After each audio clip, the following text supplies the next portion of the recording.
issue in between, please let me know so we can, in a better way rather than being a monologue, rather than me talking alone. So now the topic for today is how to talk to customers. Interactive rather than me talking more. And the other important aspect is I'm taking Fibsol as a model company to explain to you what we are going to discuss today. Anybody has any issue in between, please let me know so we can have the conversation in a better way rather than being a monologue, rather than me talking alone. So now the topic for today is how to talk to customers. So that is where I was telling you should talk with people and not talk to people. So all the while, if we keep talking to people, then nothing is going to happen. So we should be talking with each other. And this is out of experience at Fibsol that we also learned, because we assume a lot of things. When we think of building a product, when we think of customers, we assume a lot of things. We think that there is a problem. We think that the customer needs this. We think that this is going to be a solution. So it's all the while it's we think, or even when we have a conversation with the customers, it's mostly like, I think most of the time we are biased. We are biased and we drag them to a certain conversation. We try to reach to them in a certain way so that whatever solution we have offered is fitting. But I think that should not be the way. So I'm thinking this is a learning session for me as well. So we are learning it together. I'm just going to start sharing the screen with this prelude. I think the screen is visible for all of you. Yes. So our company, Fibsol Life Technologies, as mentioned in the introduction. So Fibsol is into developing Agri Inputs. Why are we into Agri Inputs? What did we think is problem? Like if you had heard when Ankur mentioned, so from different type of backgrounds, being from a scientific background and research and technology background, what made us think what we are doing today? So wherever we are going to start a company, a lot of you here might be interested in starting your own company. So whenever you're planning to have your own company or your own business, building your own product, so obviously all of us will start with what is the problem. It's not because I have a solution, I know science, that is never going to happen. So we may know a lot of things, but it is actually what is there in the market. What is the problem in the market, or what is the problem in the society? I shouldn't be telling market. What is there, which we think we could offer a solution, is where we have to start. So that way, what is the problem that was identified by Fibsol? So today, all of you know, India being the second largest agricultural country in the world, and there is going to be a huge demand on the agri-nutrient input. So obviously, there's going to be usage of a lot of chemicals. There's going to be use of a lot of organic and other compost and other nutrients. Only thing is, it keeps on increasing. There is no way that we can decrease it, because population is increasing, global population is increasing. Apart from our own country, we need to supply it to countries outside. And so this demand is going to keep increasing, and there's going to be no dearth in the demand. Means the demand is never going to go down. It will only keep increasing because population is not going to go down. So how do we address this issue? Now we have to apply chemicals. We have to apply organic nutrients. But the farmer current day is facing the problem that how much ever chemicals I'm applying, how much ever nutrients, organics I'm applying, my yield is not improving, or it is not improving beyond a certain point. What is that I can do on the ground in order to improve the yield? Of course, there's a different segment wherein we are bringing hybrid seed varieties, all that is happening. But what is the other aspect that can be done, or what is the physiological or the aspect on the farm that can be addressed in order to improve the yield pinpointedly? So now the problem that when Fibsol was started, the problem that was identified was probably there are very less soil bacteria, because the role of soil bacteria is to increase the nutrient utilization of chemicals and biologicals. Means whatever chemicals you're applying to the soil, say phosphorus or potassium, or whatever organics, like you are applying carbon, lot of carbon. So all this has to be used by the soil microbes, and it will be converting the nutrients into a form that can be absorbed by the plants. Now, the problem today is there is less carbon, there is less soil microbes because there is an increased production, more number of crop cycle we are doing, more number of inputs we are adding. So the soil quality has also declined. So that is where the biofertilizers we understood is an integral part of any type of farming. Here, biofertilizers are nothing but soil microbes. There is a lot of misnomer in the field, but biofertilizers are purely soil bacteria which can fix nitrogen, which can solubilize phosphorus, which can mobilize potassium. So these are the ones which are called as biofertilizers. So when you apply a good quality biofertilizer, what happens is it is supposed to improve the nutrient utilization. It is supposed to improve the soil health. And these are I've just listed. So let us not go into these details. So that was the problem that was identified by FIBSOL per se.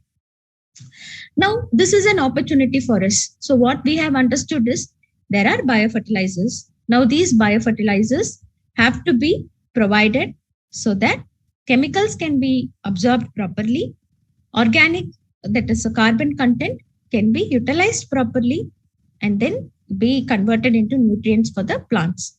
So this is a huge opportunity that is available. Now, let me just go back here. Now I have told you that there is an opportunity. Now biofertilizers are needed for the plants or for the soil.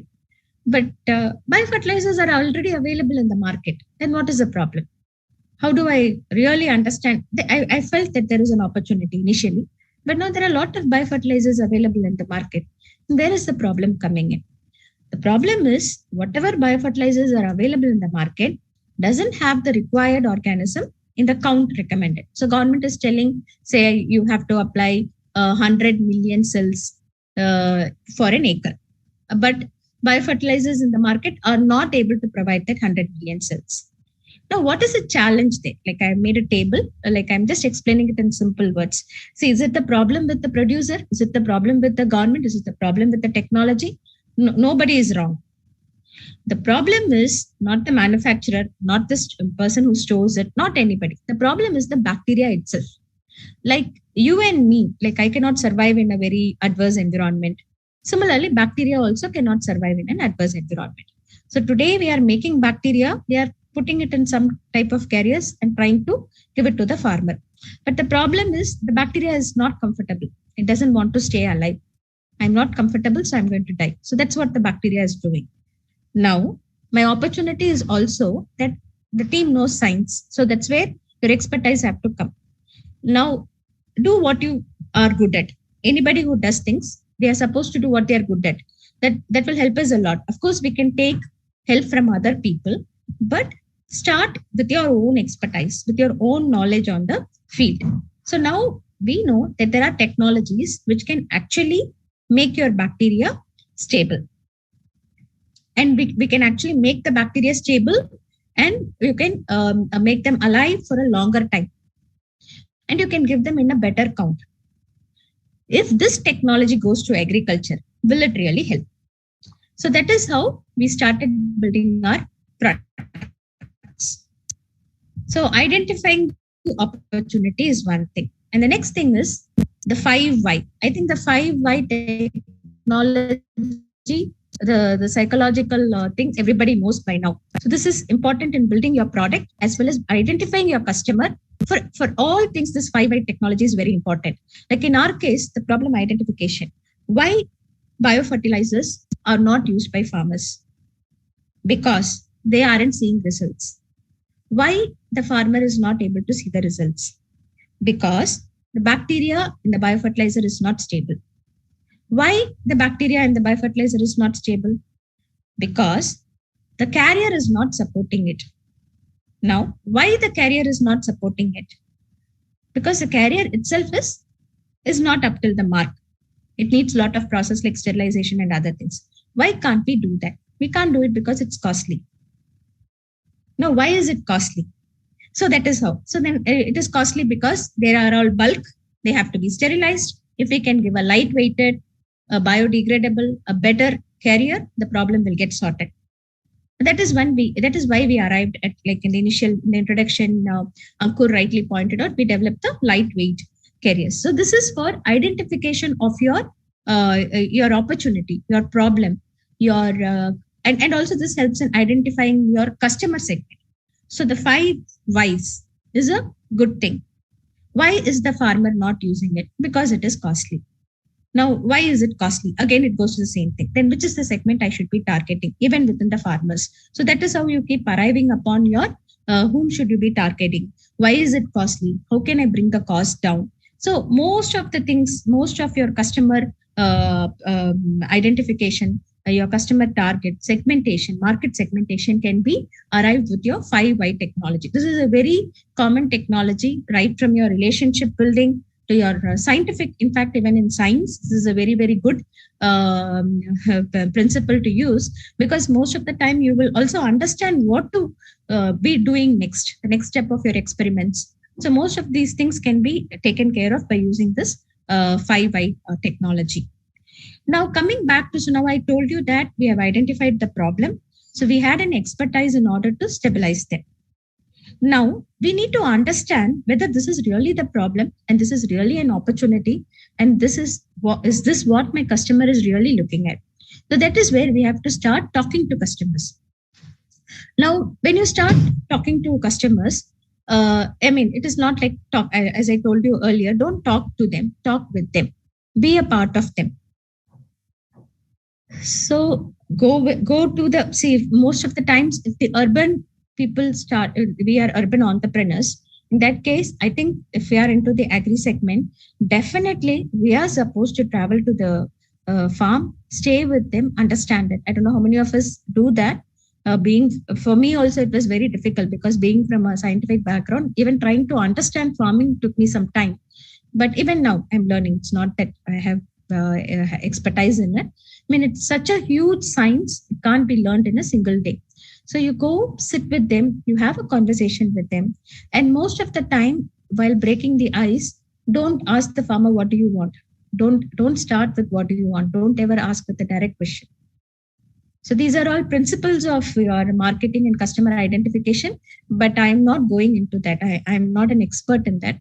I am trying to give you this perspective from when we are building our own. So how it works actually. So because most of the time, for an example, what happened initial days when we used to go for this so-called farmer meetings. So we go there, we put up a banner saying we are from this company. I have this product. We keep on telling blah, blah, blah. This is the science behind it and all that. But most of the time, we even forget to understand, is it really their problem? They may not even have a problem in that.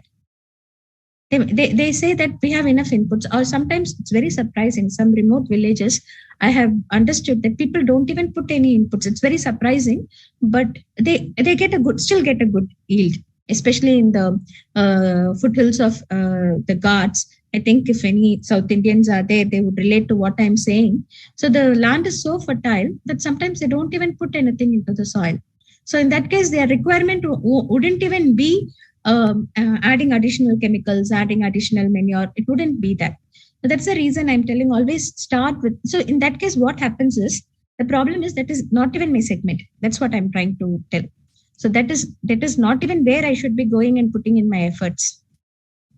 So when you go and sit with them and have a conversation with them, live their life, you will get to understand what is that they really need. What is that they are looking for? And post that, when you get that feedback, it is only at that time you really decide whether you want to go ahead, or whether you want to try positioning differently, or you have another offer for them. See, suppose you think, for example, so most of these people say that I don't put any chemical inputs. I have enough of manure. I have enough of fertility in the soil. Everything goes by itself. The only time I apply something is when there is a pest attack. So they will reveal that to you, or they will give a casual talk. When they say, they will do a very casual talk, then we can think of, oh, maybe I will have to do a biocontrol, or I would rather give them a herbicide, or I would rather give them something else. So is there anything that I have that I can offer to them? And this type of market segments, probably this is what they want. So that is how we need to arrive. And this will happen only, see, the moment you go and start telling, I have this product, which mistakes I have made in the past, and nobody reverts back. Nobody is even, nobody is interested. Maybe my product is wrong. Maybe something else is happening. But the truth is, they don't even need it.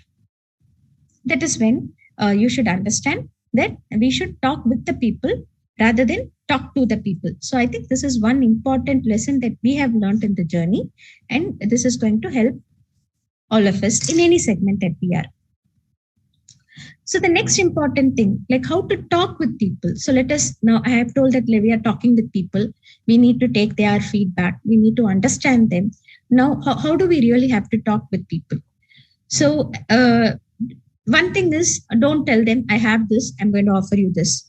Don't ask them, what do you need? So those things are understood. Have a very casual talking, be their way of life, be in their shoes, and try to understand with real empathy what they are wanting. Another thing is this body storming. There's something called as body storming, which is a very effective tool. Again, we are talking about tools of taking the customer interviews. So the first thing is what I told you is take the 5 why approach in order to identify even your customers and your market segment. The second thing is talk with them and don't talk to them. Now, how do I talk to them? Or how do I talk with them? So what are the tools I will be using in order to talk with them? So one thing is the body storming. So in body storming, what we do is we actually physically enact. So we have, you would have seen very good salespeople. They actually, they swing, they do a swinging motion. They would talk like this. They have a lot of gestures that they make in order to connect with your audience. Or the other thing is you can have some props, you can have some tools, you can take your own product portfolio over there, or you can have some videos of other things that are happening. Don't ever talk about somebody else who is using your product. Don't do that. But you can actually tell that, see, there is a problem in this zone like this. Do you also have similar problems? Is that what you want? This is what you're looking at. So something should be telling them, connecting to them. Emotionally, it should be connecting to them. So then they will have a casual talk. Maybe it could even be a movie clip, or it could even be it's a very, some interesting albums, something you can play so that they immediately start connecting with you and connecting to the problem that they have, and they would try to reveal it. This is how normally the conversation should happen with some sort of tools. So this is one thing that we can always try. And for us, for example, this has helped a lot. If you see that, so we have told them, see, like what we have showed them videos of, like again in the during flooding in the Delta region, in the southern zone, water lodging happens. And this is a very common problem. Even now in news, most of you would have seen that. And unfortunately, the season falls at that time. So most of the paddy farmers, banana farmers, they lose. So even now, now this time the rains were so heavy, even the vegetables, most of the things have been lost now. Crops, a lot of crop loss is there. So when you start having the conversation, you can show videos of people losing the crops. This is one example. And you can tell them why people will not lose the crop. So what all are the general reasons why we not lose the crop? So like in case of water lodging, the plants, the stem is so weak. I mean, the stem is weak, of course, herbs. So it will just fall off.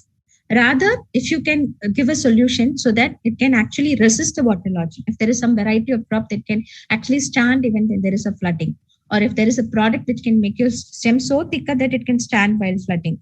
So if there is something that can actually prevent your root rot post your flooding and draining. So this is what I think, like in case of, you can show videos, or you can show videos of other farmers who were trying to do something in order to protect their crop. So this is how we can start the conversation. Then they will open up and say that we have this problem, we have that problem. Can we actually see how to work together? So rather work together, work with them rather than offering your own solution. It's like all of you together. If you see in this picture, it's actually everybody comes in and sees what is a picture. Everybody tries to identify, make them part of your solution. Make them part of your solution identification rather than you giving them the solution. So that is how they will open up and tell you, I'm having this problem. Oh my God, is this a problem with that farmer? Let me also say what I have, and let me also see how we can solve this together. So make them part of your conversation and solution. That's what body storming actually help you. And the next thing is the empathy. So you create that empathy, you be part of them, you can tell a story. Maybe most of us are not farmers here, but if we are a farmer, it's much better, because you can come up with your own story. See, another example I have in our own team, there is a sales team, very experienced team, some of them are, but they are farmers. So they're also farmers as well as they are also the salespeople. So it becomes, so in regions where we aren't able to connect with our own clients, we actually ask them to talk, because they would have real life experiences. So wherein they would have lost the crop that year, or where they would have lost the crop to a pest attack the previous season. And the solution also comes out very versatile. So they can also say that this is what I applied. It need not be, see, all the while, don't think the solution you're offering should only convert to business. Because the moment we think that, nobody is going to open up, and we don't want it also. It's because the ultimate goal of any business, or ultimate aim of anything that we do, should be like we all benefit out of that. Our customer benefits out of it, first of all. So be open and give them a solution. Give them a solution that actually will be helping them in one way or the other. So that's what that person in our team did. He always offers an open solution. Give an open solution. So when the person opens up, when your customer opens up, don't restrict to your own product. You can always give them an open solution. That is one option you have. Now, let me talk a little bit about our technology. So I said, when you have to build a product, you have to have an expertise on that, or you have to have people who have the expertise on that in your team. So that becomes part of your team building. So we came up with the technology of entrapment and encapsulation. So I'm not going to bore you much with the technology. I want to give you the effect of what happened. That's the reason I showed you that. So we came up with a very innovative technology. Globally, this is the first time there is such a technology, wherein it was a nanofiber, and where we entrapped all our biofertilizer bacteria. Just 5 grams of this is sufficient for an acre and water soluble. Now I'll tell you what's the problem. The problem is, I have come up with the technology. I've identified the problem. I've given a solution using my own technology, which I had expertise on. But on ground, what are the customer needs? What is that they are really interested in? So that is an important aspect. And this, when you have your customer conversation, when you conduct your extreme customer user interviews, that's called as user interviews, you will usually identify these issues from them, or they will be more interested in these issues. One, the major thing is the price. Price compatibility, whether it is in an urban market or in a rural market, whether it is an agricultural input, whether it is in a farm mechanization tool, whatever it is today, whether it's an FMCG product, all of us are concerned about price. So everybody has a pricing limit which we can pay, and the value for that price should be conveyed ultimately.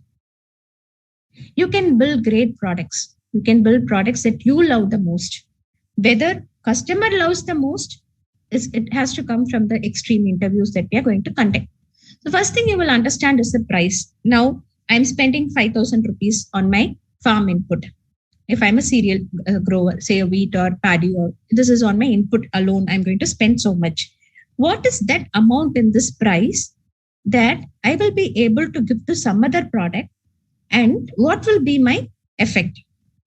So this is going to be in the input market. Suppose it is a mechanization tool.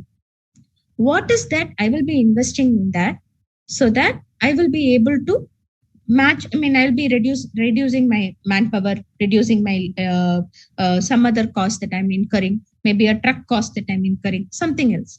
So that understanding we should be having. So how to have this? So you cannot go and ask the farmer, what is your input cost? This, again, I'm talking about experience. Many times we have done that. Even now we keep doing that out of desperation.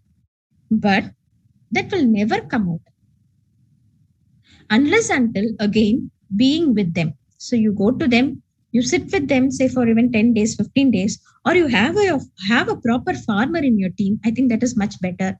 And even having a farmer, because see, farming, agriculture is the biggest science and the largest knowledge base to understand. After whatever you learn, you can't learn because it is so much. It's like an ocean. So please, if you're targeting a particular crop, let us be there on the ground, be with them, say for 10 days or 15 days, understand their day-to-day activity. Only then I think we will reasonably arrive at what is the price that. So this I'm talking only about the agricultural segment, because this is what we do. So if it is in the FMCG, I think they would also have similar type of exercises that they are doing. But unless until we do that right from the sowing season, they start from the sowing season, land preparation. So what all costs they are incurring. So that interview, this cannot be an interview again. This is your questionnaire. You will have a backup questionnaire which you'll keep filling.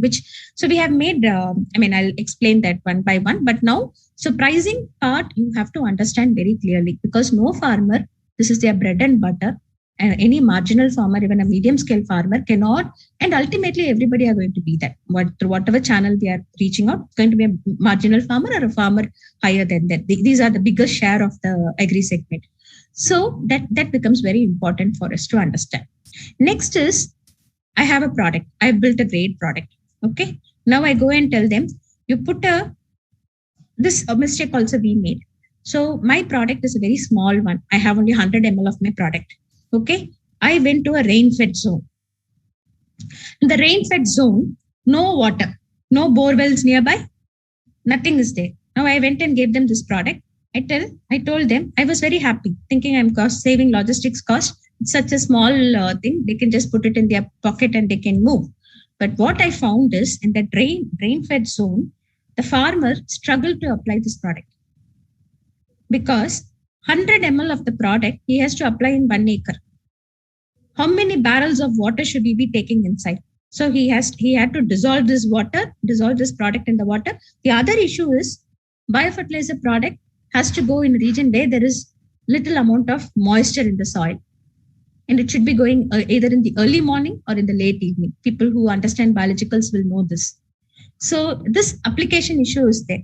Early morning, 4 o'clock, farmer moving around with a barrel of water and pouring into every plant. We did that. The entire team went and sat there and did this. And then we understood this is not the game. The farmer is never going to buy it, even if I'm going to give it at a compatible price. Functionality and convenience. Again, so this, you have to sit with them.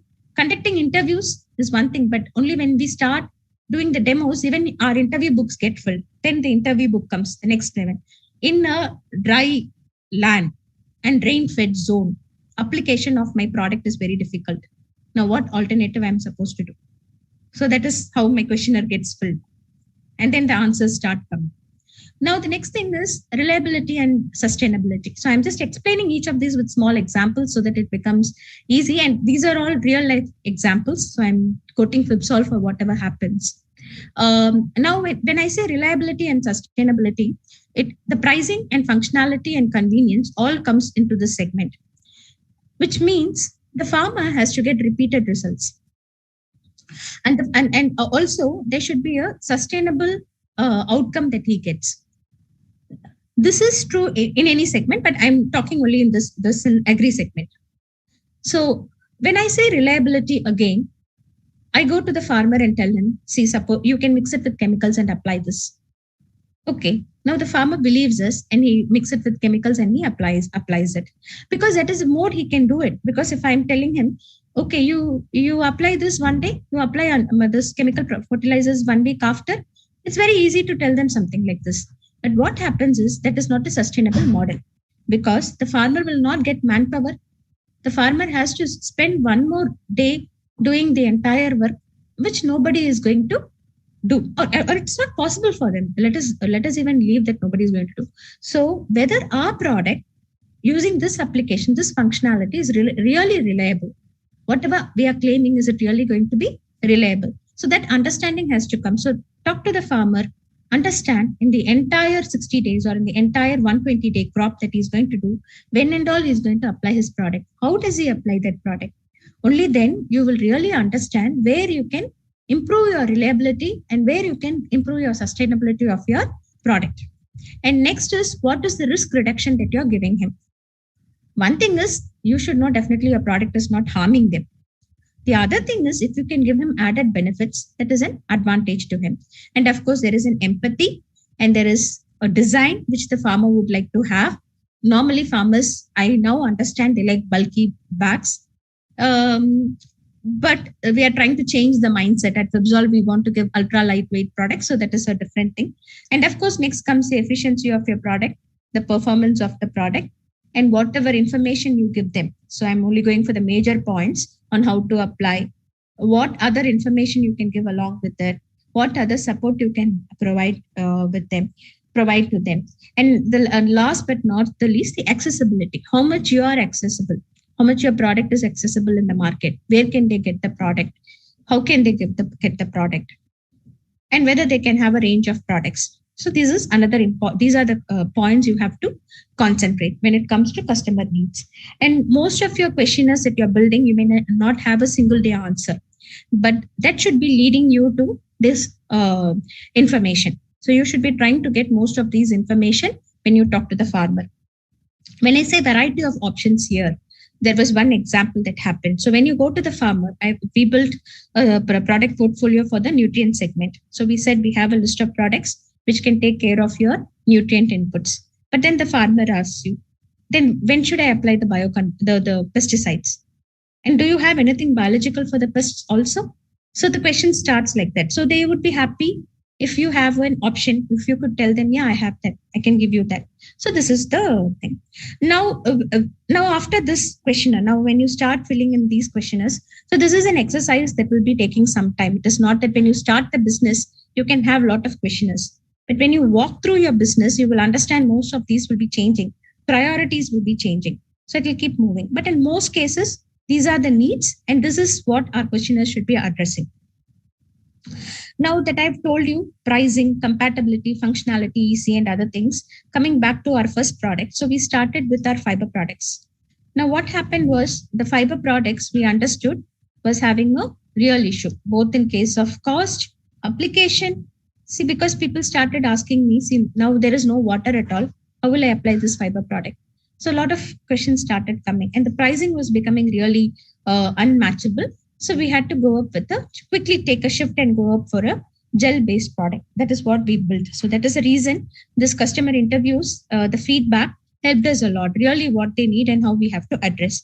And we also identified that, so in rain-fed zones, we rather go for a seed coating, have an adhesive on the seed, and then through that we can deliver our product. So that questionnaire helped us to change course of our products. So we have come up with this. So here I want to bring in 2 points. Now I talked about options, the variety that the farmers can have, the options. Now in this case, the farmer, if suppose they have a huge list of product portfolios that they need, and if you are really able to cater at least to one of them, so you can first start with the lower margin product, give them the lower margin product, and then you can build the, so while working with them, you can start building your own higher margin product. So that you will understand when you start interacting with them and start making them use the product. Okay, so I'm stopping here for some time because I think if there are any questions or anything else you would want to ask me at this point of time, let us take that and then we will move forward.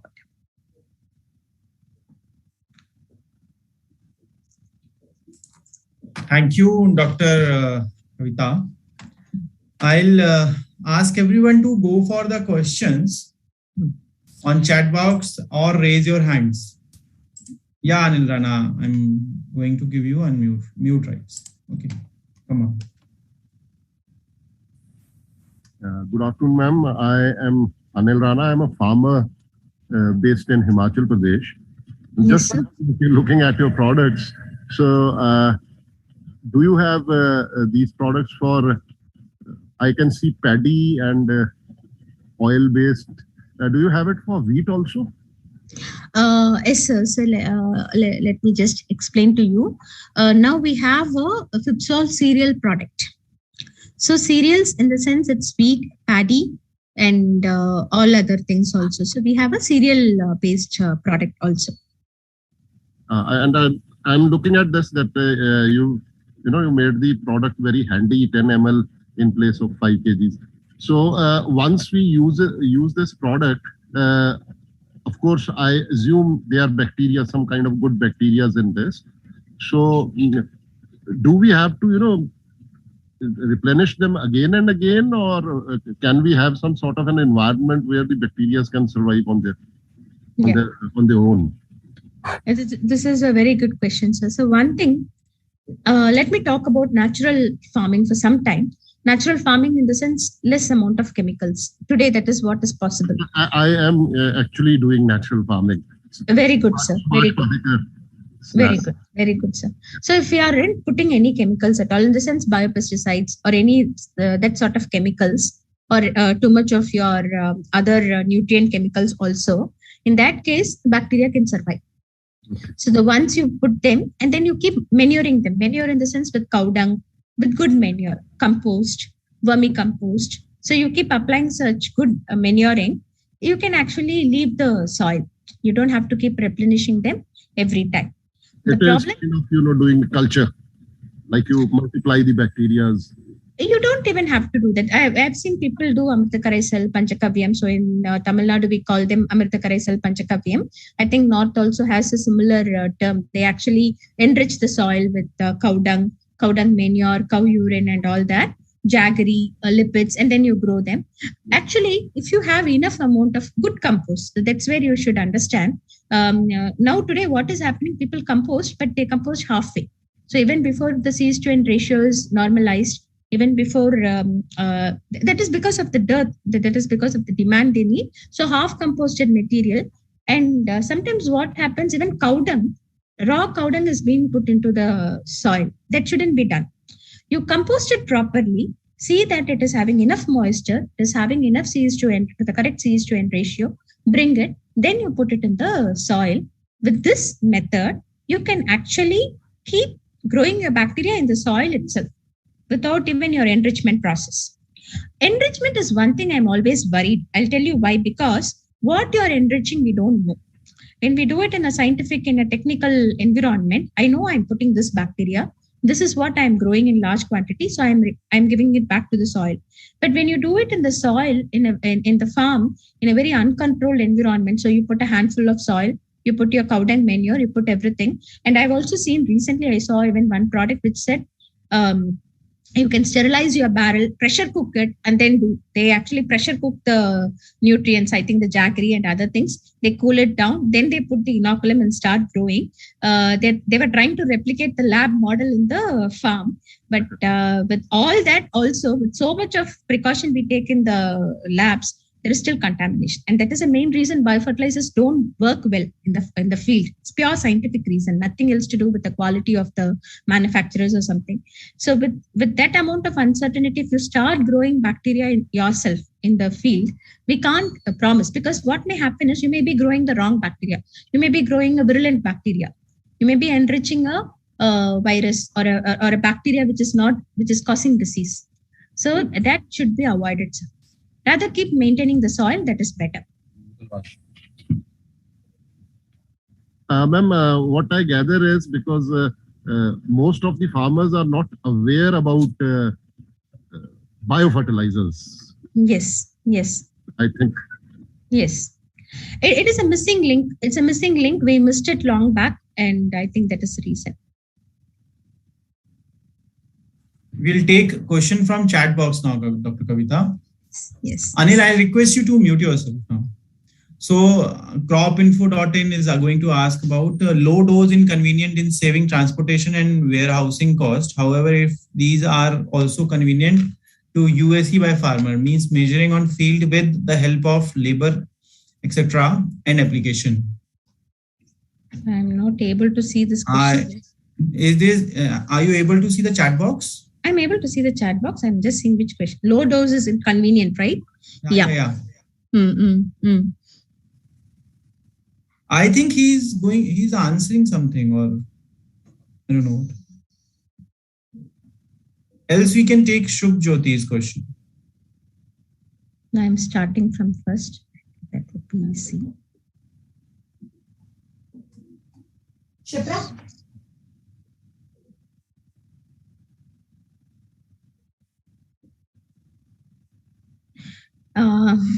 Hindi, I would like to use Hindi, but mera Hindi अच्छा नहीं है. It would be difficult for you. That's the reason. So somebody has asked about the initial investment and how much time did it take to break even. So for your kind information, Subjyoti, we haven't even broken even now. We initial investment, of course, we had a huge investment because ours was technology based. So when we started nanofiber, it was mostly like our model. So this is business. So let me give you an insight into the business that we started. So the business was to make nanofibers and make nanofiber making machineries and license the technology to biofertilizer companies. So that is what we started with Jyoti. But what happened was in the course, we understood that whatever technology that we are developing is also becoming difficult. It's going to cost a lot to prove it on the field and take it to the next level. So we ourselves got into the B2C, a bit of B2C, and we also moved from nanofibers into making gels, microgels, so that we have some more time in order to that's what this is like, getting into this business, and later we slowly want to improve our technology. This company was an investment heavy company, so we had built the nanofiber machinery also. So I cannot segregate between the biofertilizer and this, because we have the India's largest nanofiber, water soluble nanofiber producing machinery and technology today. So that way, this is. But if you see a pure biofertilizer company, or even a company like us, which is only doing micro encapsulation, the most latest technology in biofertilizers, the capex itself would go to somewhere from 1 to 1.5 crore, and that could cover an area of, I could tell you very clearly, 1 lakh acres per annum. So I've given you the capex cost. And of course, then you will have your OPEX and your marketing cost. The marketing cost is enormous in this. The reason being that this is a concept selling. Like Anil sir was asking, there is no awareness of biofertilizer. So it's going to take you so much. But a simple biofertilizer unit can be made even with 70 lakhs. Capex can suffice it. The people sell liquid biofertilizers. So that can be done. A very simple one, and you can, if in terms of tons per annum, 150 tons per annum, something like that you can produce. But again, with less amount of, if there's no technical intervention, then this will be another biofertilizer company.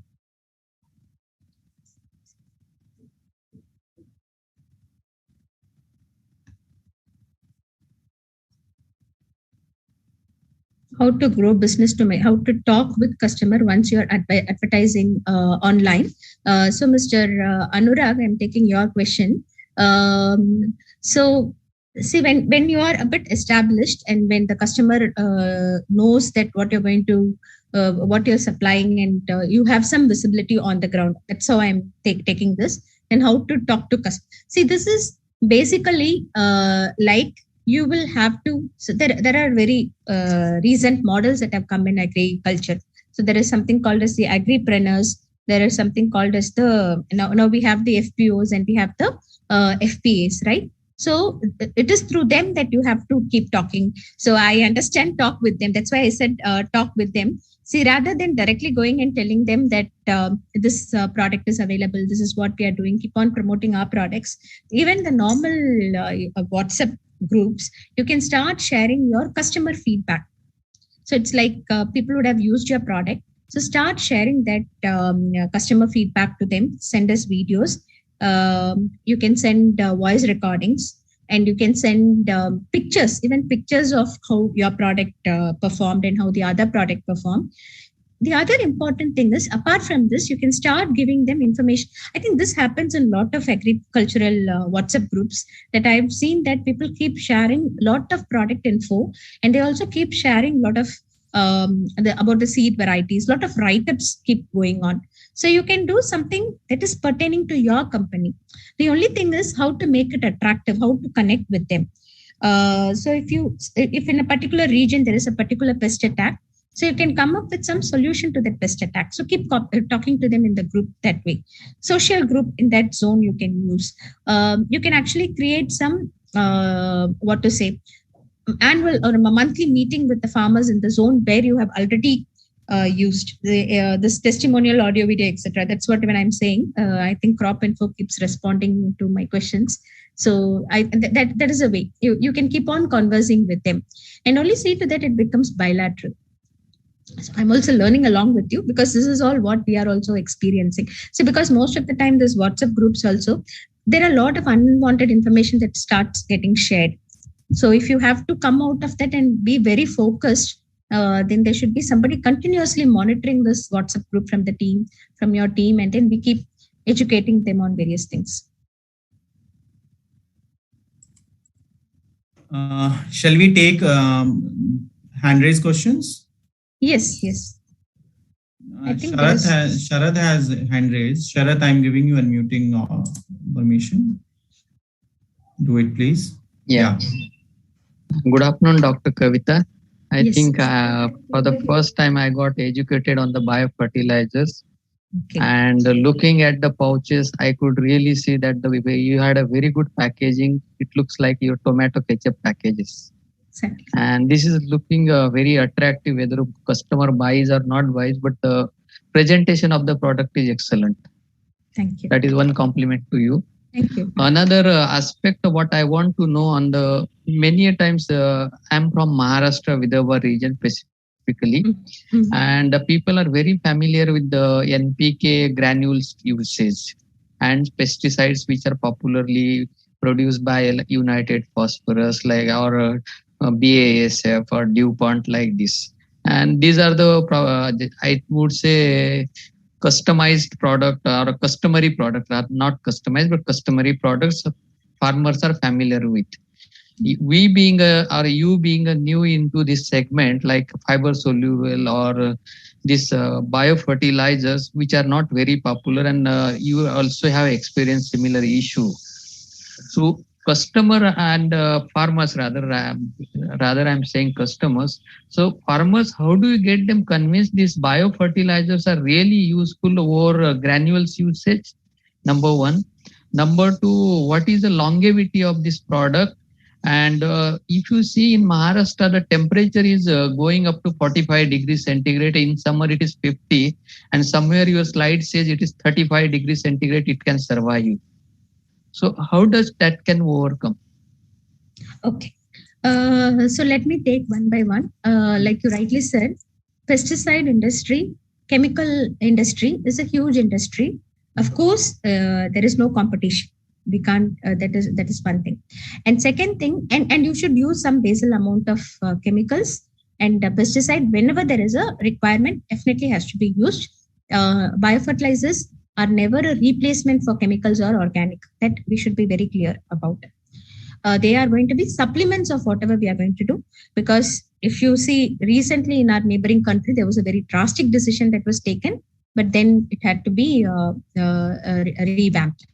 Because this is basic science that we need to understand. With the amount of food requirement and population that we have, we can never become totally chemical, or we can never become totally organic, or we can never say that only biofertilizers, biologicals, biostimulants. So it has to be an integrated management. That is one thing.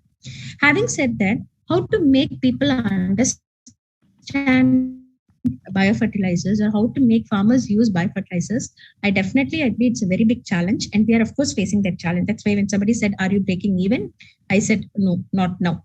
But the thing is, this concept selling has to be taken forward, because slowly the government is also, almost all states, they have started to recognize there is a missing link, and this has to be replenished.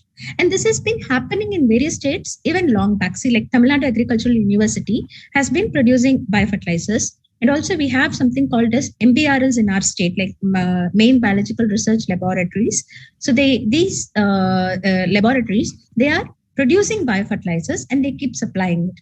The only thing is, this is being a push market. The problem is, whenever the farmer buys these biofertilizers, they get a subsidy on the chemicals, something like that. It is linked to something else. So even bigger companies, they sell biofertilizers along with chemicals. This has been happening, which means that everybody knows today integral part of farming. That is done. The only thing that hasn't happened is that awareness hasn't happened in a big way. So the base is already there. There is a base that is already made.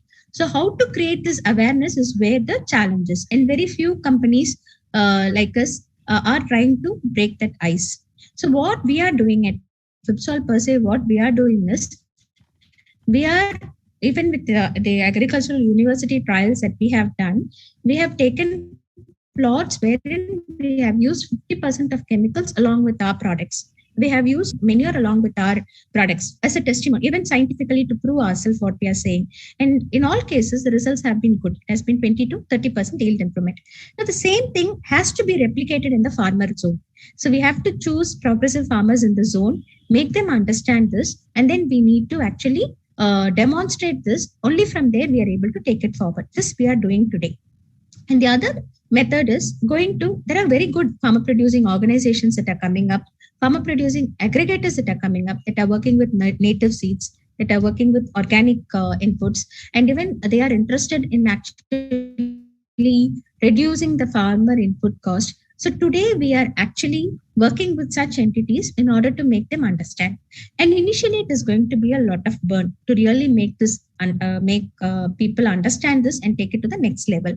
But what positive thing is, the governments have understood this, most of the state governments, and they are trying to improvise on these biofertilizer units and this biofertilizer availability. They are trying to do that. So I think in the future, things would all fall on an integrated approach.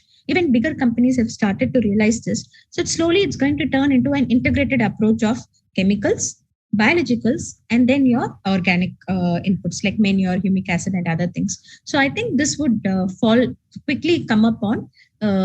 So yes. Thank you, Kavita. Shall we unmute Meenal now? Then we'll take chat box questions. Okay.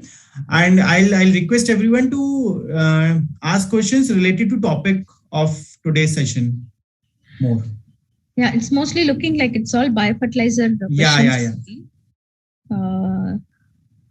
Good evening, Dr. Kavita. This is Vivek. I'm a co-founder with Meenal, and we are working on an idea called AI for Agriculture. And we are based in Germany, and we're also looking at Indian market. So my question, if you can hear me, ma'am, my question is on today's topic. So my question is, other than this 5Y technology method, is there any scientific method or practice that can be used to the data collected from user interviews?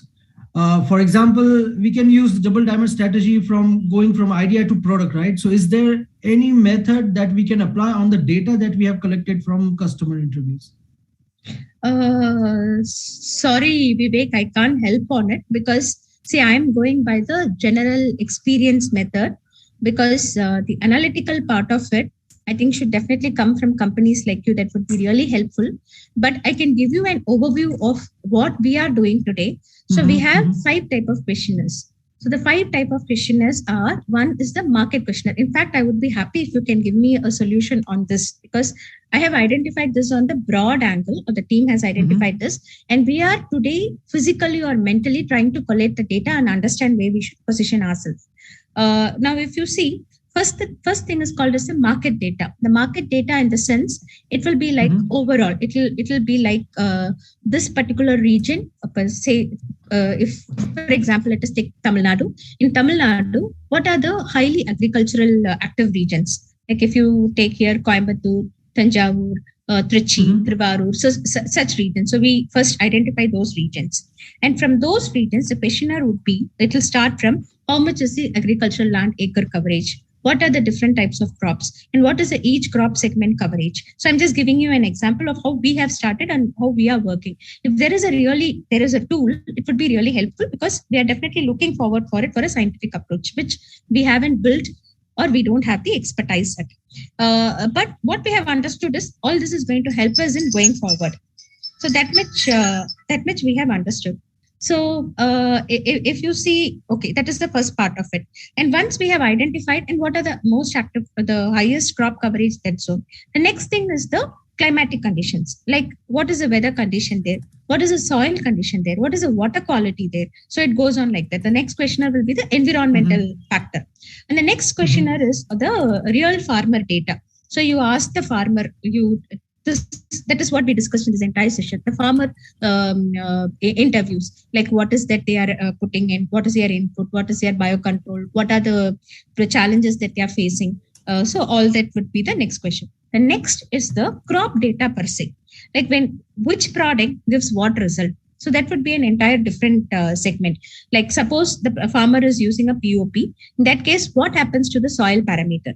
In that case, soil parameter will include for your information, because you will understand how much of information goes into each of these things. So it will start from the soil moisture content, soil TDS, soil pH, soil EC, soil microbial content. So only soil I'm talking about. Then goes the plant parameter. So the plant parameter, root length, root thickness, shoot thickness, number of leaves, internodal distance. So it goes on like that: size of leaf, color indication, chlorophyll content. So this much of data is there. And we have started collecting so much of data.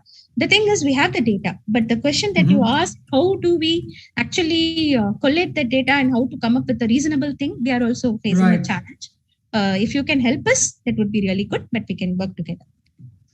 Oh, thanks for these details, ma'am. Yes, so yeah, I mean, we also have a now gigantic Excel sheet. We kind of segmented our customer, but we do not found any out of the box method that we could apply, to get to a point. So okay, but thanks a lot for all this information, ma'am. Yeah.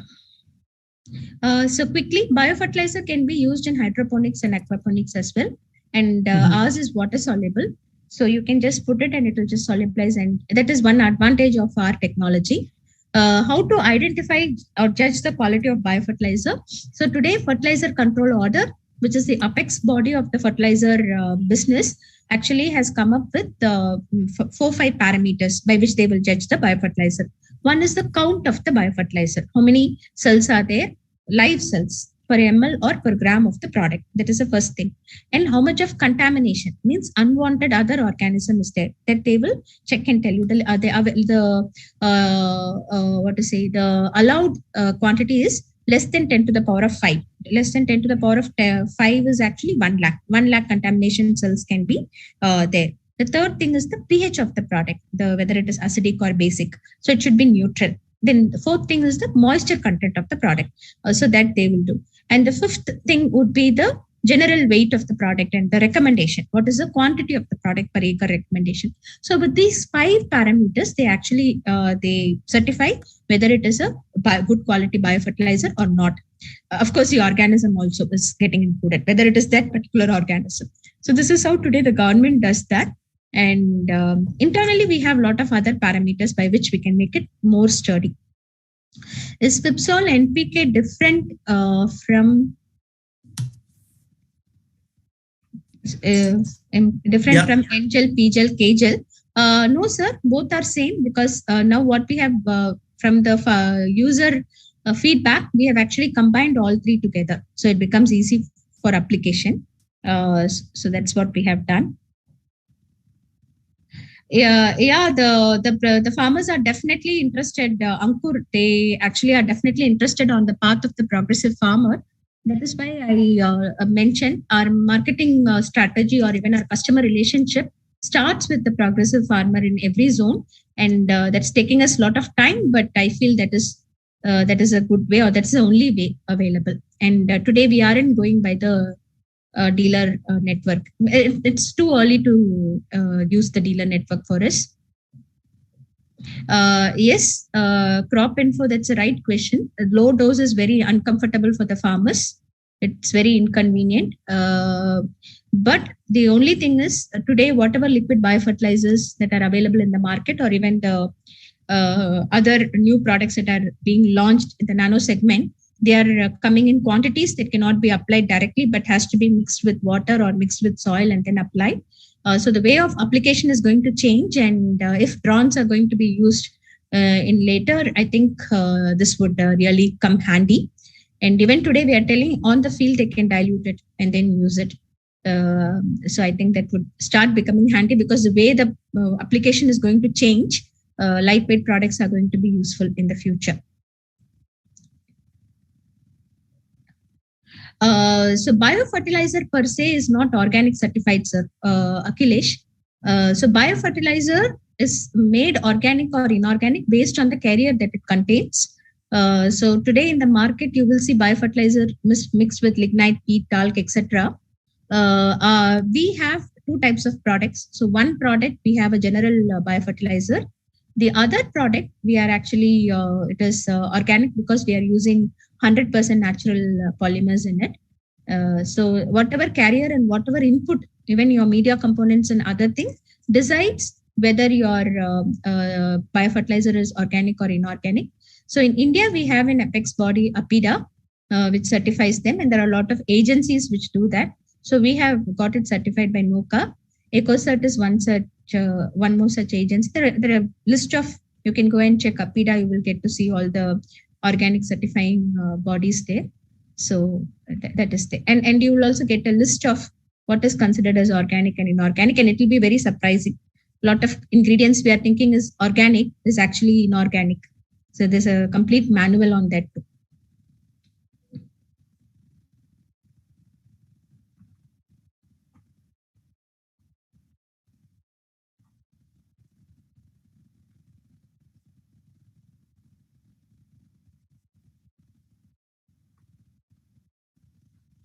Yeah, Mr. Amitabh. I think we should be giving a statutory warning because it looks like food items. I'm still considering this as a compliment. So now somebody has asked me, Mr. Mahesh Chilakuru has asked that his father is a farmer using more of fertilizers and pesticides. I think it's a new age farmers like you who should be changing this mindset. It's always, we do a lot of things, right? A lot of things we have changed. Many things have changed from the past, what our parents used to do. So I think same thing has to happen now with this segment as well.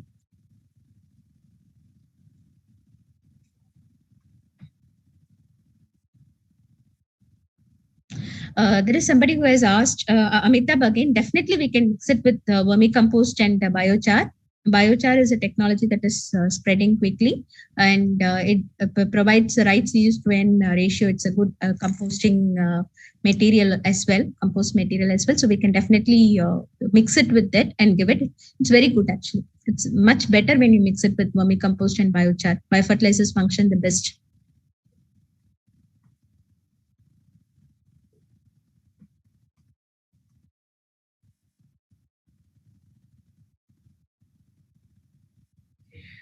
So my number is, I'm just typing my number. So anybody wants to have, can reach out to me.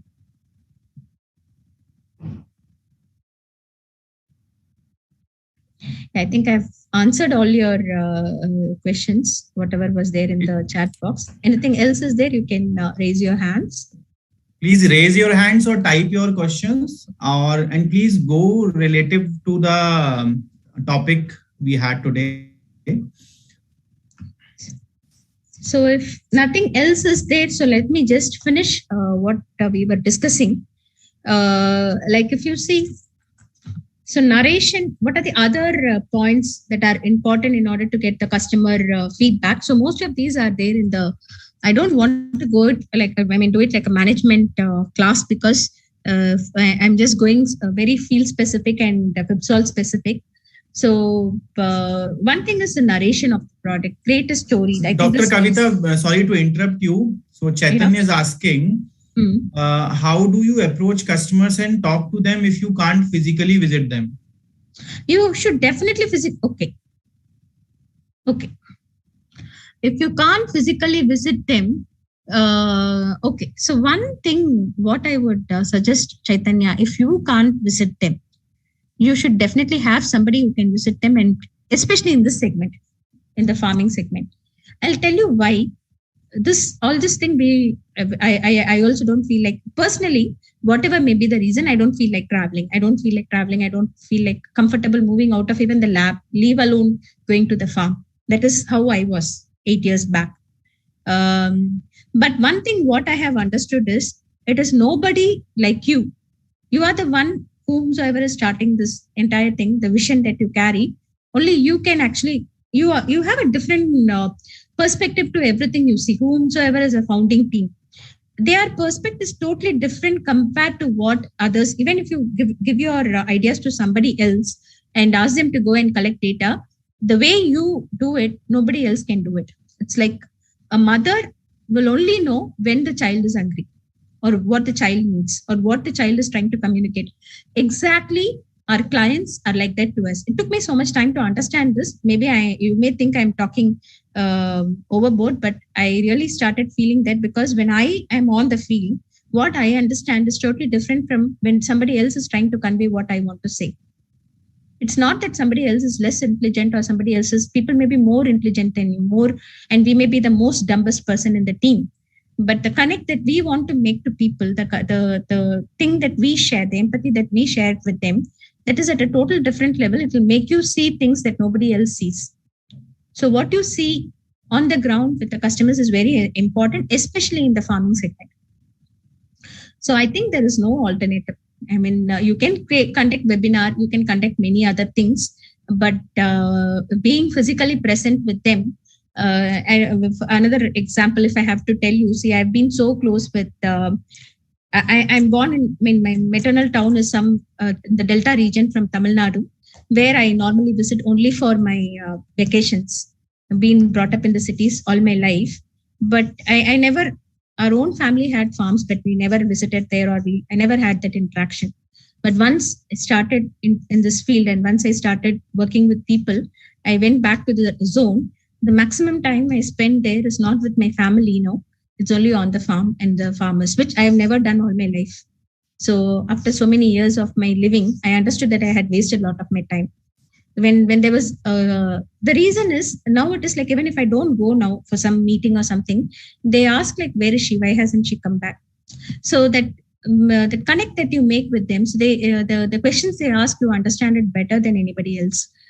So I think initial days, unless until you establish and then come up with when you have mechanized everything, I would call it, even if you have people, it is called mechanization only. Because people will mechanically ask questions and they will keep filling up data or doing things.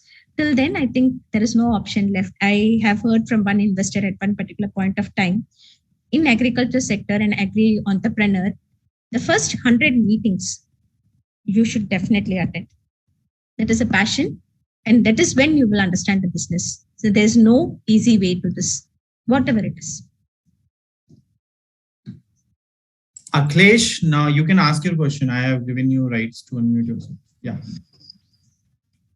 Hello, I am audible? Yeah, yes, sir.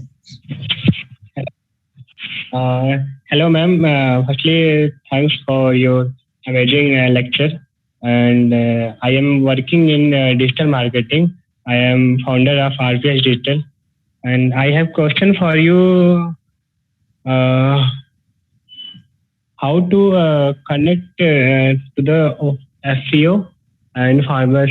Basically, I'm starting organic product to export and for domestic consumption. So please tell me about that. Yeah. So the farmer producing organizations, I don't know from which zone you're going to start. There are a few things that are happening around now. Now, each of these farmer producing organizations, they have an apex body. So this apex body in a particular state or something, they have a huge number of FPOs which they govern actually. That is, if you are able to get to that apex body, that is one thing you can do. So they'll have the entire state FPOs under them. So they are not directly, they are not government bodies, but there'll be a governing body. So it'll be like a trust sort of thing that would have been formed. And these people, they will actually be able to, because see, if you understand, FPOs are something similar to it is a farmer organization, but it is still a company, right? It falls under mostly like a company. It operates like a proper private limited company. And now the only thing here is the shareholders are all farmers. They should be having certain amount of acreages under them. and they have board of directors, they have promoters. Similar to a normal company, they'll have all other activities going on. Now, whatever is, they need a governing body. They should be advised by somebody on how to act and how to move forward. So this governing body actually does that. And normally this governing body will have around 10,000 FPOs under them in all the districts of the state. So if you're able to identify one such governing body, it will be helpful. The other important aspect is you can reach out to NABARD, because NABARD, the rural banking segment, like if you see, NABARD actually has access to FPOs. Why? Because these FPOs have a funding mechanism, right? They get funded for various activities, government funding for farm mechanization, for cold storage, for other tools, for inputs. So they get funded. So that funding actually comes through the NABARD actually does the, I mean, the funding happens through NABARD. So what happens is NABARD has a connect to most of these farmer producing organizations. So you can reach out to your regional NABARD, and then from there you can actually get connected to the FPOs. This is another thing. The third thing is you can reach out to microfinance companies. So because most of the microfinancing companies today have do their entire business through the FPOs. So you can reach out to them in order to get connected through to FPOs. So these three things. Because if you go to one single FPO, it will be only that FPO. Okay. That is the thing. And thank you. And the second question, to understand and educate them about organic products that can help you in the health and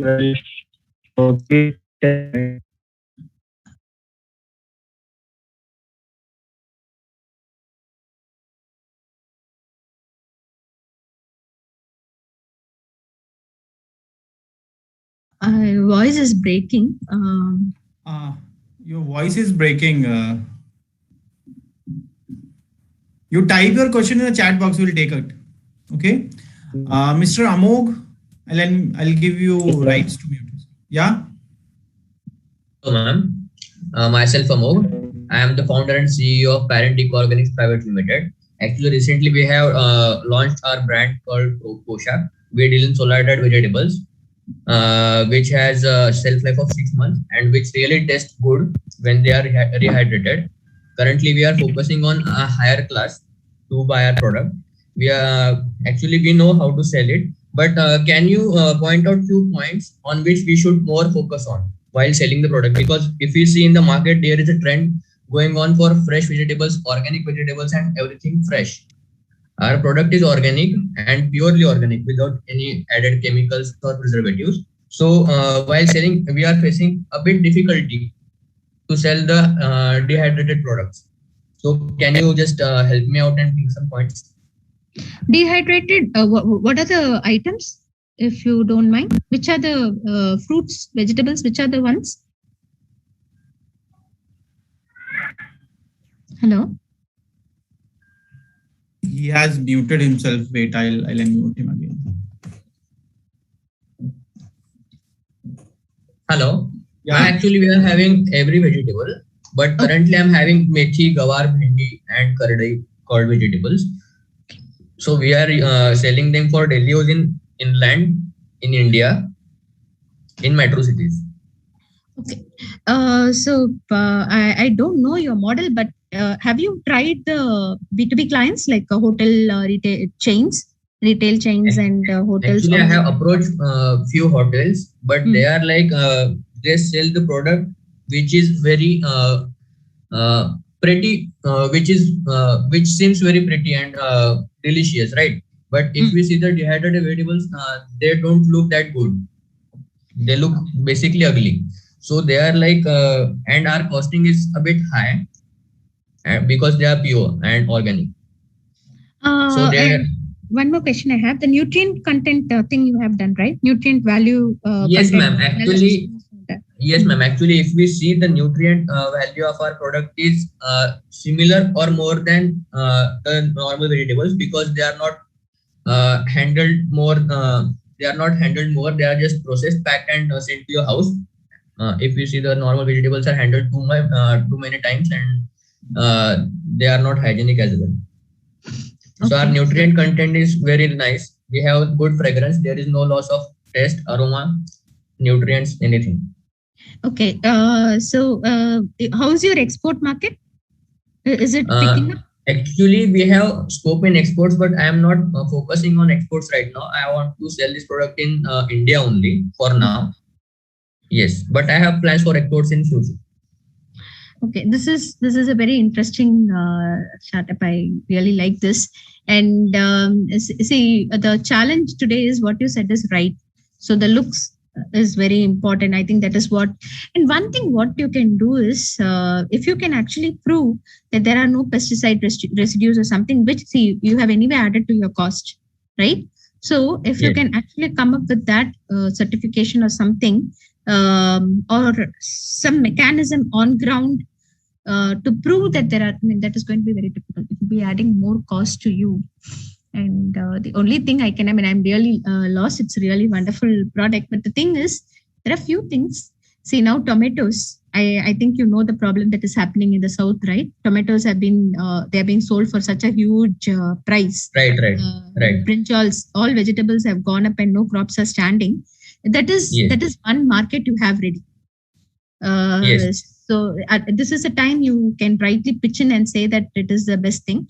And one more thing, what about these companies which make dry foods? Which that is what I could say. Did you ever try them? Which make the pre-cooked foods? Actually, ma'am, recently I had a contact with a scientist. He was developing a curry kind of material to for sabzi. So his idea was like you just have a packet for normal vegetables and put fresh vegetables in it. And I was suggesting him that we can try it with my product also. So we are trying to collaborate with him in future. But because of lack of capital right now, we are not able to R&D this product more and more time. Because if you see the lab testing for one product is kind of costs me 8,000 rupees for one product. I understand. Definitely. Yes, and that's kind of huge because if we try to lab test every product, I have 9 to 10 products right now. So it will cost me in lakhs and I don't have capacity for that right now. No, as a startup, that is what even I'm thinking. See, Crop Info has given some answers. So they are try in regions that are far away from the territory. That is one thing that they have. See, like if you had tomatoes and brinjals or something, like you could now just send it to this zone, south zone, something like that. Right now I'm having tomatoes. So then you should try if you can sell it in the southern market. Okay. And one more question, ma'am. Actually, currently my business model is basically from where I am procuring my product is there are too many farmers which are producing organic vegetables. And they want solar dry it and send it to me. But while expanding my business, there are too many farmers which should be providing me vegetables, right? So if I tell a consumer that I have this certificate stating this nutrient value and no added preservatives, but that one product is from one farm, and if somebody gets the product from another farm and the value are changed, so how am I going to address it? Because I have few customers. Once I provided a vegetable to a customer who was a director of a company, and he was very curious. So he himself from his side lab tested his product, his methi, and he told me that it's good. It's not having any kind of added preservatives and this nutrients. So this is also no, you have to give a range. See, that is why. See this. Whenever you give your values, nutrient values, also you give a range. See this, even when you make something, you can't keep on repeating the same thing. Repeatability will become a problem, right? In any type of biologicals. Biologicals are like that, even with all control conditions. So you give a range. So the nutrient content would be, it's like you can, anyways, you'll be doing a sampling, right? In the same zone, you'll be doing a sampling. So you know what is your minimum and what is your maximum. So give a range, this much to this much is going to be my carbohydrate, this much is going to be my protein, this is going to be my lipids, this is my vitamins. So that way you can give a range of things. So you won't fall, even pesticide, don't say totally no pesticide residue. So you can give a range. So minimum quantity of pesticide. See that you cannot avoid. Today that is totally unavoidable. And so you can always give a range and you can be on the safe side. That is my suggestion to you. Okay, ma'am. Thank you so much, ma'am. And could you just provide your number? And because if I have any doubts, I can connect with you in future Yeah, or I any have. kind of handle. Yeah, I put it in the chat box so you can take it. Amog, you have some suggestions from other participants also. You can go through Yeah, chat a lot box. of suggestions have come. Okay. I'll read it out and connect with them on WhatsApp. Thank you. Siddharth, shall we take more questions or shall we proceed ahead with presentation? Yeah, I think we can just have a quick closure of what I wanted to say. And Sure. Then we can again go for it. Okay. Yes, yeah. So with this, I was talking about the narration. Like even from here, you would have got a lot of insight on what is the narration. So based on the customer segment, you can actually say what is really important. So like this slide, why I have put in is like in case of what is better than 200% chemical fertilizers. Here I'm talking about carbon dioxide emission, transport cost, physical burden on farmers, yield improvement, water binding. So many things are there. See, in this, there are different type of customers. So we have B2G. So we have business to government. Then we have B2C, business to your client directly. Then you have the B2B segment, wherein like what exactly the last speaker had, the person had, who he was talking about the hotel, or we can go to a B2B segment rather than going to the B2C segment directly. So that way, based on your customer segment, you need to build your story or your narration, and what is that will really interest them and that will really solve the issues in each of these segments. Because ultimately, whatever is your end product, whomsoever is your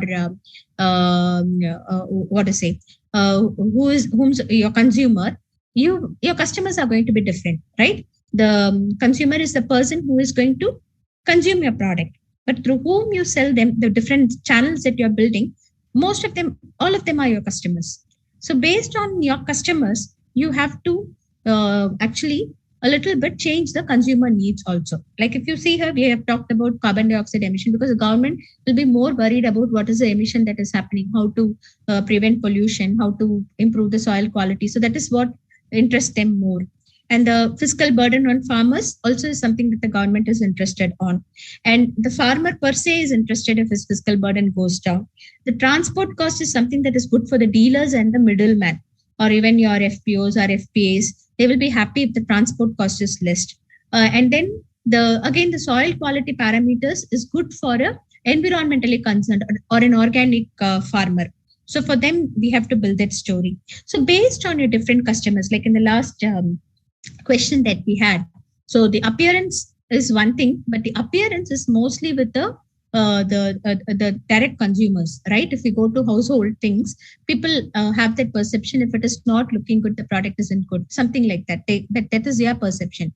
But there are some requirements, say even in hotels, when there is a triggering factor, when there is loss of crop, when there is the cost goes very high. If he is able to send it from one zone of the country to the other zone of the country, especially to segments where they don't have to reveal how the looks are, like people who make curries, who make chutneys, who make ready-made material. Like we have big food companies which make ready-made curries. Especially in the south, you have that thing because of the varieties that we have attakorambu, we have sambar. So all that is there. So wherein a lot of vegetables have to be there.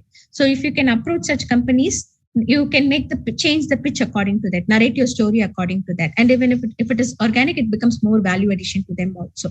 So that is how I think we should be making our story and trying to reach our customers. And the other thing is you have to be your own customer. So this is a general management thing. So whenever we are, you ask all those 5 whys to yourself. You be your own customer.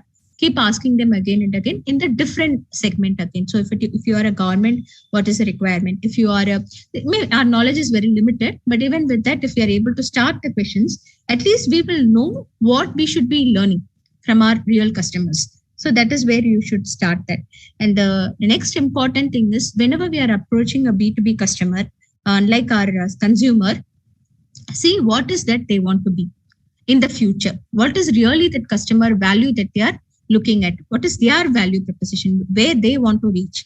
And is there any way that we can actually add to that? Because see, unlike consumers, they are not the ones who are going to consume your product. So they will be looking upon value, whether it is a cost reduction in whatever inputs that they are putting in, their raw material cost goes down, their logistics cost goes down, or if it is a food company, the value of their final product goes up. So start looking at their value proposition and see where they want to be in the next 2-3 years, and in which way we can actually help to achieve them. So this is one type of customer interview that we may need to conduct to the B2B clients. So most of the things that I wanted to convey, I have conveyed. So this topic, you can go on and on and on. But so that I want to stop here and open up for some more questions, and then we can close up. Thank you. Thank you for listening to me patiently. If there is any other thing, we can always connect offline as well.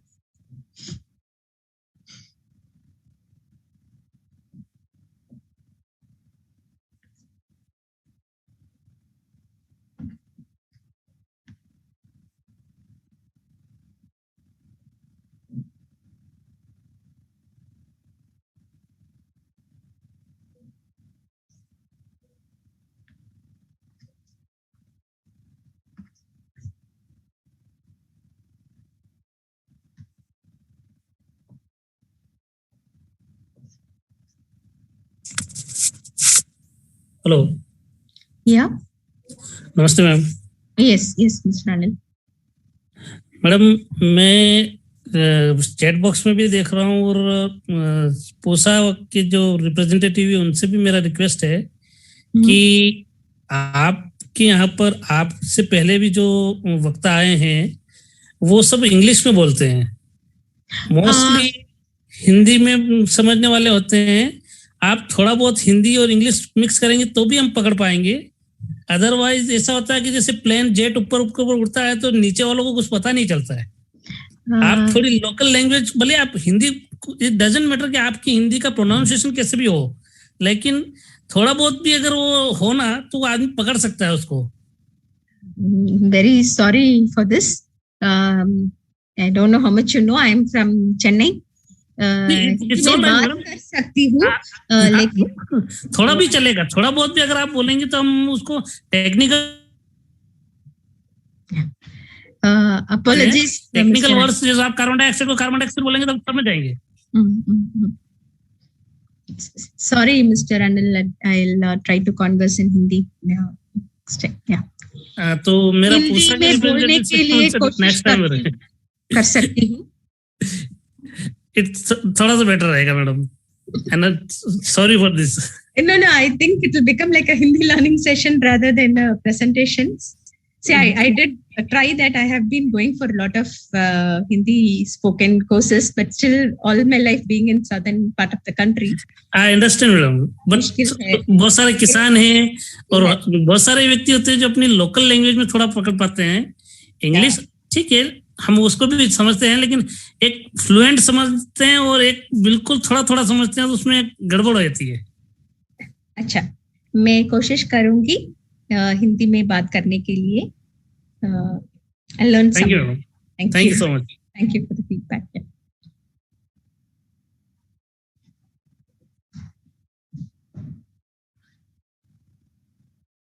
I can read it. Crop info sahi kaha is what they have said. Yeah, crop info, I have also taken it.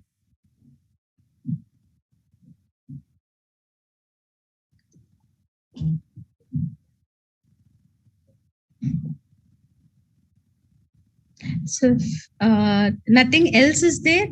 Should we close, Ankur? No more questions? Yeah, Anil has raised his hand. Let's take his question. Yeah.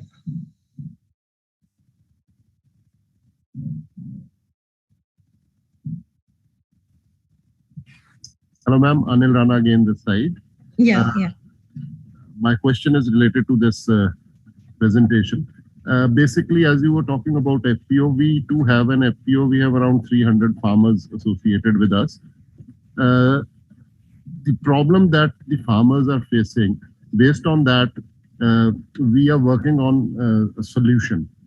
For example, the farmers do not get the right value for their produce most of it is taken up by the middlemen. What a consumer gets in the market and what a farmer sells at his farm gate, there's a huge difference in the price. So to overcome this problem, we thought of setting up a processing unit whereby the farm produce we could add value to the product and approach the customers directly. It could be B2B or B2C. Now, if you could guide me how we can go about talking to the users in my scenario, so that we can design a product which is for them and it is mutually beneficial. Okay. Mr. Anil, currently, if you see, there are a lot of companies, the farm to fork companies that have come up, and there are a lot of these digital platforms also which connect the farmers to the consumers. That is happening. And one thing that the scale is where the problem comes. When it is only 300 farmers, and when it is going to be, say, one city, which we are addressing, then it doesn't matter. We can do whatever we want.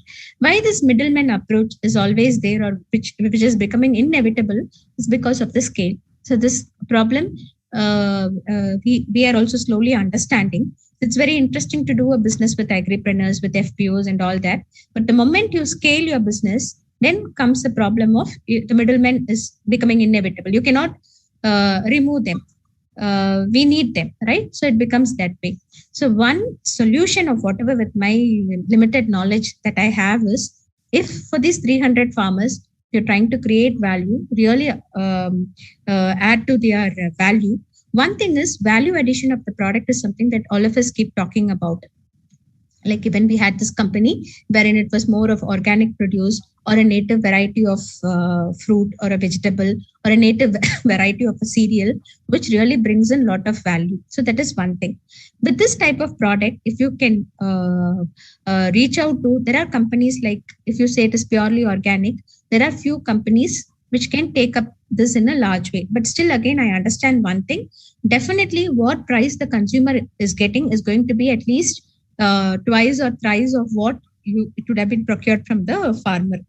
That is because of the retail that is existing, and the all other cost, I think, comes into play actually. The last mile delivery is very costly, of course. And convincing the consumer is also going to incur some cost. I think that is where the entire issue is. But one thing is, you can approach such companies, still the value will be more for the farmer. That is one thing. The second thing is, you can actually reach out to the housing society. So if it is a very unique type of produce, or you feel that it is very fresh, you get it very fresh early in the morning, some type of model, then you can reach out to all these high-rise societies where you will really, where people will also understand the value, and then you can actually promote the product there. So that is one thing. But most of these things look in the scaling becomes very difficult. These are all very small way things. I think you cannot really scale your business. That is where the challenges also will start coming in. So for the time being, I can suggest you these things. And also you can, if you can go B2B is another thing. So if you can go to the aggregators, again, where people can aggregate and add value to that, that is one more region where you can actually really make some money for the farmers. Suppose it is, say, tomatoes. Instead of selling the tomatoes in the market, please reach out to a tomato ketchup company or something like that. This is another solution that we can look into this value thing. But this is a never-ending problem, and this keeps repeating. The story, we keep on hearing this day to day on a day-to-day basis. This is a huge challenge. But I think there should be a lot of change in everybody's mindset, including the consumer's mindset. Only then there could be a solution to this. Thank you.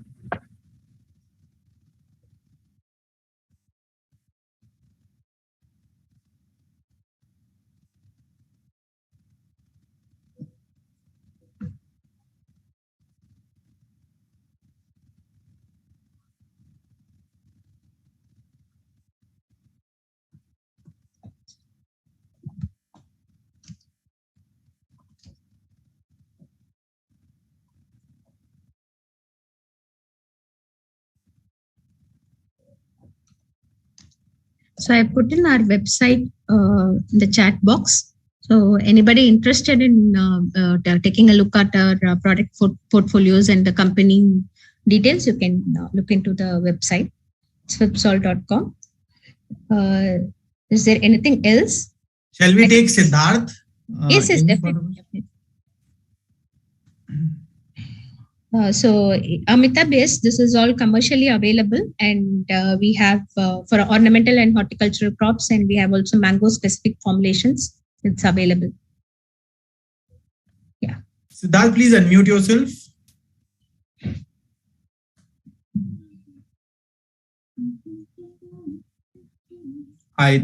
Siddharth, are we audible to you?